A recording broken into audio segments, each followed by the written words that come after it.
nasty. Get the bird, I will be nasty.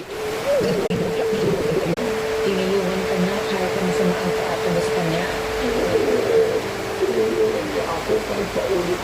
Maganda ang kalooban ni Tanggol.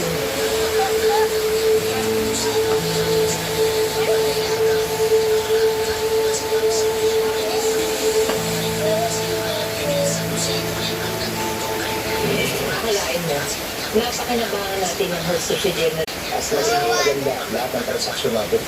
Yung pinakamaganda pa ng boss dyan, gumawa tayo ng maraming produkto para, alam mo na, mas malaki kitain natin. kaya Welcome. kaya Yes?